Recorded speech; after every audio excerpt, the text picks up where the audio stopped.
Конфузни изјави на техничкиот премиер наместо конкретен план како ќе реагира владата на се поизвестното сценарио дека над 100.000 граѓани ќе останат без право на глас. Џафери вели дека во месец февруари од поднесени над 120.000 барања за пасоши биле изготвени повеќе од 90.000. Со оваа динамика можело да се стигне до изборите и оние 100.000 кои се без важечка лична карта, а пасош со Република Македонија, да аплицираат и да добијат нов документ. 100.000 што се врти во информациите луѓе што немаат документ.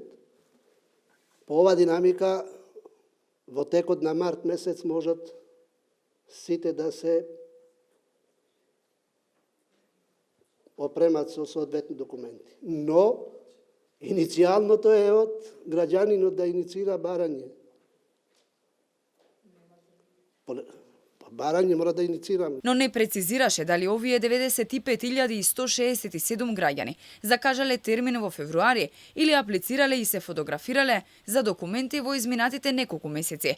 Откако се проширија капацитетите на МВР, министерот Тошковски вели дека месечно може да се изготват до 80.000 пасоши. Сепак, и покрај ова, може да останат голем број граѓани без право на глас.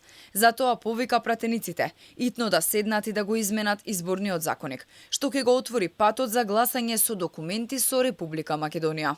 Нека не ги доведуваат во заблуда македонските граѓани. Нека не ги доведуваат во заблуда луѓето кои што живеат овде. Од кај не притворија на територијава, од кај целокупното нивно поведение само дополнителна невоза ствара, пуше од озгоре, од кај прекршија право на слобода на движење гарантирано согласно сите меѓународни конвенции, пуше од озгоре сакаат да прекршат уште едно. Нека седнат, нека се договорат политичките партии во собрание, нека го изгласаат барем изборниот закон. Ете, има добра волја од страна на претседателот на Привезоков на ДУИ да седнат и да го прифатат предлогот на претседателот на ДИК. Денеска се отвори нов пункт за вадење лични документи во склоп на Центарот за обука во Идризово. Пунктот е со 4 базни станици и има капацитет да се фотографираат до 250 граѓани дневно.